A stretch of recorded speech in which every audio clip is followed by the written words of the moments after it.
Hi friends, just before we dive into today's episode, I want to ask a huge favor from you.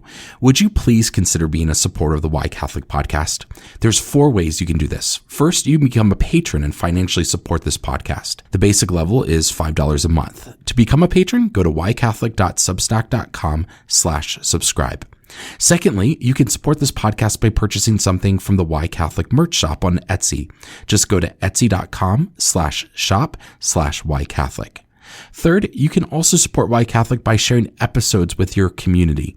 And lastly, you can support Why Catholic by inviting me to come and speak at your next parish event. For more information about that, please send me an email at whycatholic@substack.com. Thank you, friends, for your help. I couldn't do this without you.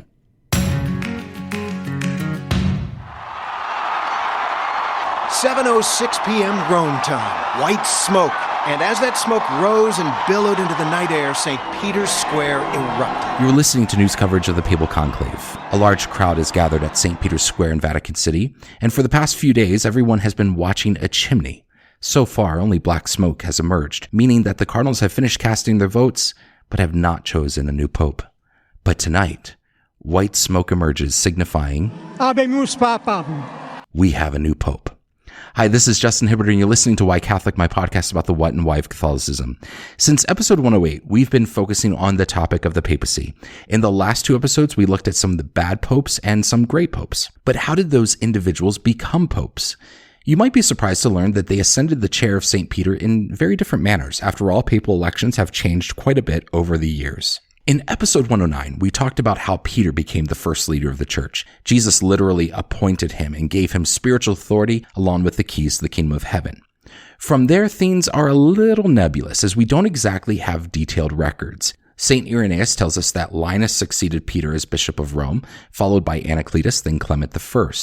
Linus is mentioned in 2 Timothy 4:21, and it's presumed that he was a companion of Paul towards the end of his life. How Linus became the leader of the church, though, is unclear. It's possible, knowing their martyrdom was imminent, that the apostles Peter and Paul said, I want you to be the next leader of the church. Or maybe they phrased it like Jesus did, feed my sheep. Clement I, who authored a letter to the church at Corinth, is considered by some sources the first successor of St. Peter, though Irenaeus, who was the earliest source to provide details on the succession of the leader of the church, mentions him as the third behind Peter. The confusion is likely because we just don't know much about Linus and Anacletus, and the establishment of a monarch type of governance, what we know as the papacy, had either not begun or was in its early infancy. We don't have any evidence that Jesus explained to Peter what his leadership was supposed to look like. Maybe they had conversations about it. If so, we don't know what was said. It seems like over the years, the leader of the church had to figure out what being the pope looked like, and the church had to figure out what to do when the pope died. What we know is that the Pope was elected by acclamation. Basically, a contingency of local priests, deacons, and laity gathered and chose someone by consensus. Maybe it was done by a show of hands. All those in favor of Flavius, raise your hands. Okay, Flavius is our Pope. This rather informal process led to some chaotic moments in the church, particularly the election of antipopes. Natalius in the late 2nd century is considered the first antipope. Again, there's not much in the way of records other than many considered him a leader in the Christian community. A little bit more is known about antipope and Saint Hippolytus, who opposed Pope Calixtus's willingness to absolve any and all sins. It seems he willingly allowed himself to be elected as a rival bishop of Rome and continued to speak out against Calixtus's successors. Novatian, who I've mentioned a number of times in this podcast, seems to be the most well-known antipope in the early church. On one hand, the Decian persecution was so intense that following the martyrdom of Pope Fabian in 250, it appears that it was nearly impossible for the people to gather and elect a new bishop of Rome. The chair of St. Peter sat vacant for 14 months before Cornelius was elected. Novatian, on the other hand, gathered some clergy and convinced them to elect him pope. Then there was this flurry of letter writing. Both Cornelius and Novatian set out to tell the world that they were the true pope. And finally, a synod had to be gathered to set the record straight. Now, if you're like, how in the world could there have been antipopes? Just realize that if the process of electing a pope is getting a contingency of people together and electing a pope by popular acclamation, then you could literally get any group of people together and decide that you were going to meet and select a new pope. It was the wild, wild west. Not only that, but news traveled slowly over horseback and ships, so it's not like today where we have a clear understanding who the Pope is. In many places, they probably didn't find out who the Pope was until after the Pope had died, so it was easy to fool people into believing the antipope was the Bishop of Rome. As we've talked about in this series, the tension between Rome and Constantinople also complicated matters. The Byzantine emperors wanted political power centered in Constantinople, and the Roman pontiff was seen as a threat to that power. And so, like with the case of Pope Nicholas the Great, the bishops of Constantinople created a synod without the Pope and deposed and excommunicated the Pope. In 607, Pope Boniface III made two significant changes to papal elections. First, on pain of excommunication, no one was permitted to talk about the appointment of a pope's successor while a pope was still alive. And secondly, a new election of a pope could not take place until 3 days after the pope's death. One of my favorite stories of papal elections is the story of Hibbard of Savannah in 1073, the archdeacon who would eventually take on the name Pope Gregory VII. He could have easily been included in the last episode on the great popes, but we just didn't have enough time. So here's his story. During the funeral of Pope Alexander II in the Lateran Basilica, people started shouting, quote, "Let Hildebrand be Pope! Blessed Peter has chosen Hildebrand the archdeacon," end quote. Mind you, this was during the funeral of the previous pope. So much for that 3-day rule. Hildebrand, a humble man, of course was embarrassed by this. He didn't want to be pope, and he certainly didn't want people shouting his name in the middle of the previous pope's funeral.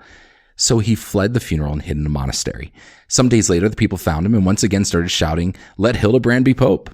Now, at the time, due to the political nature of the papacy, the election of a new pope had to be done in consultation with the Holy Roman Emperor. So Hildebrand's election seemed to be highly irregular. However, that didn't stop the people who really wanted Hildebrand to become pope. On Pentecost in 1073, Deacon Hildebrand was ordained a priest, then made a bishop, then given the papacy, to which he took on the name Pope Gregory VII. Talk about a busy day. Wouldn't you know that in turn, Pope Gregory VII made quite a number of reforms, particularly to how church leaders were appointed. For one, he repudiated the notion that kings could elect bishops. He took aim at people who practiced simony, that is, the selling and buying of church offices. And he established a new rule for the election of the papacy that exists this day. Only the College of Cardinals could elect the pope. No emperor, no random people yelling at funerals, just the College of Cardinals. That proved to be perhaps one of the most impactful reforms to papal elections. But what if the College of Cardinals is unable to elect a new pope? What if they disagree and disagree and disagree? That was the case following the death of Clement IV in 1268. When the pope dies, the church enters this period called sede vacante, meaning vacant chair. While every bishop has their own seal, there's even a seal for the period of time when the Bishop of Rome's chair is vacant. It's an umbrella with keys underneath. And following Clement's death, sede vacante lasted for nearly 3 years. In fact, the citizens around the area where the cardinals were meeting were so fed up by how long the process was taken that they first locked the cardinals in their building. Then, after it continued taking a while, they climbed the building and tore the roof off. Finally, maybe buckling under the social pressure, the College of Cardinals in 1271 elected Teobaldo Visconti to become Pope Gregory X. And it came as a complete surprise to the newly elected pope because he was off in one of the Crusades. And wouldn't you know, Pope Gregory X, in return, made a number of reforms to the election of the papacy.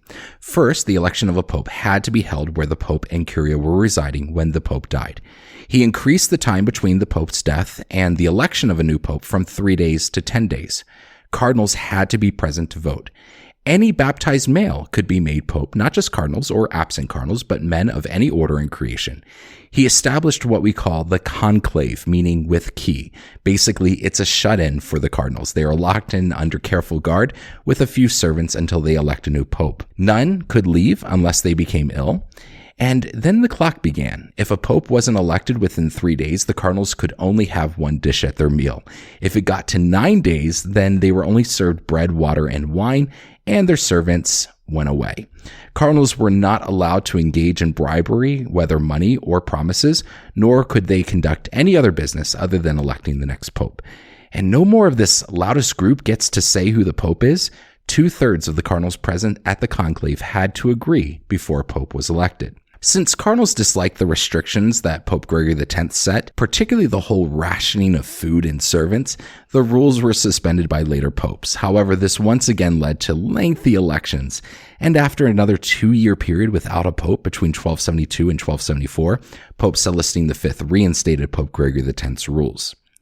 So how many people vote in these conclaves? What you may not know is that up until 1899, celibate laymen were included with the College of Cardinals.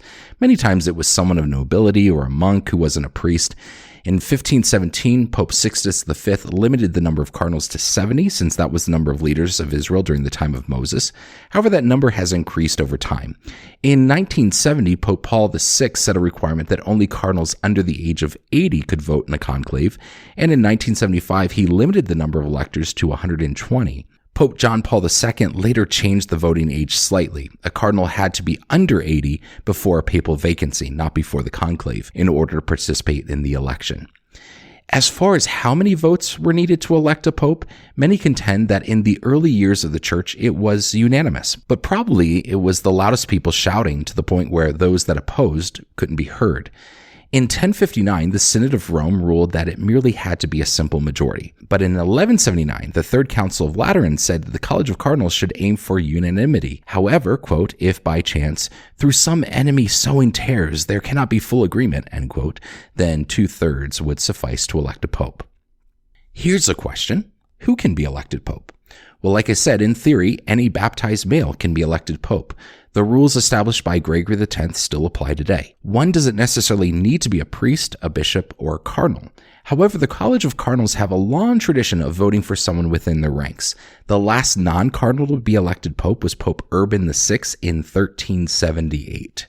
And the last non-ordained person to be elected as pope was Pope Leo X, one of the bad popes we talked about. He wasn't ordained, but was a member of the College of Cardinals.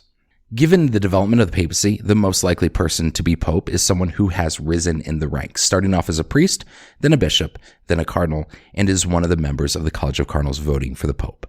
In 1996, Pope John Paul II promulgated a new apostolic constitution called Universi Dominici Gregis, which basically invalidated all previous papal election rules set by previous popes and councils.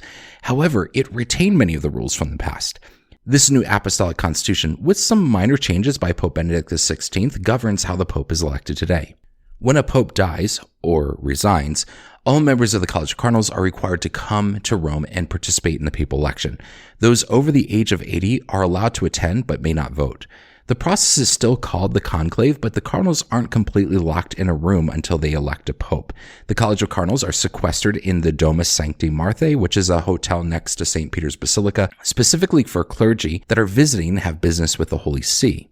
To elect a pope, the cardinals go to the Sistine Chapel where they cast ballots, and they are sworn to secrecy on pain of excommunication. And it's no more a show of hands or who can yell the loudest. Each cardinal writes down a name on the paper ballot. When called, they stand before the altar and they hand over their ballot saying, quote, I call as my witness Christ the Lord, who will be my judge, and my vote is given to the one who before God I think should be elected, end quote. The votes are tallied and read out loud. This way, the cardinals can tell who the frontrunners are, and those who may be voted for someone that has no chance of winning might want to change their vote in the subsequent ballot to one of the frontrunners, thus speeding up the election. Votes are taken 6 days a week, twice in the morning and twice in the afternoon. Once the tally is taken, the ballots are put in an oven and burned. If the 2/3 majority isn't reached, powder is used that turns the smoke black, letting everyone know that a vote has been taken, but a pope has not been elected. If the 2/3 majority is reached, then a powder is added that turns the smoke white, signaling to the world that another successor of St. Peter has been chosen. The new pope, according to tradition, selects his papal name, though he doesn't necessarily have to, and he is introduced to the crowds gathered at St. Peter's Square.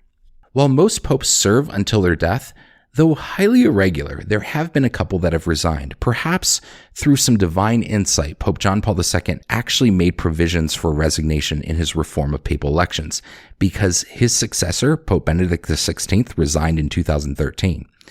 Fun fact, did you know just hours after Pope Benedict XVI resigned, lightning struck St. Peter's Basilica? Maybe coincidence? Maybe a sign that God was not pleased with his decision. There's been lots of speculation that Pope Francis may follow his predecessor in resigning. He actually revealed that he wrote a resignation letter should he become incapacitated. but nobody knows for sure.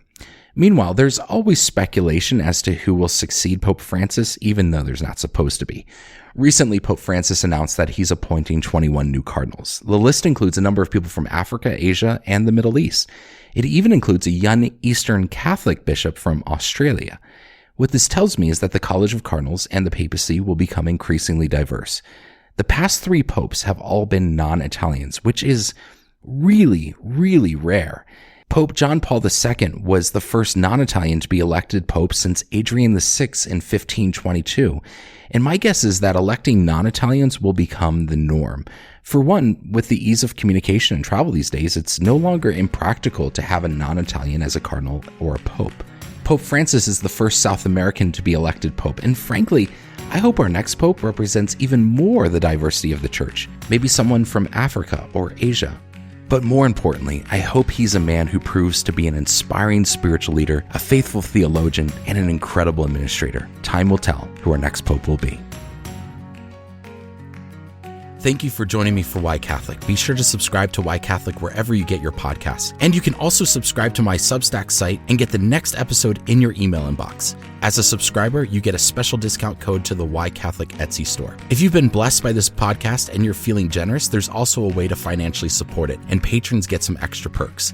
To become a free subscriber or a patron, just go to whycatholic.substack.com/subscribe. Also join me on Instagram at Why Catholic Podcast, all one word. Thanks again for listening. My name is Justin Hibbard, and this is Why Catholic. God bless you.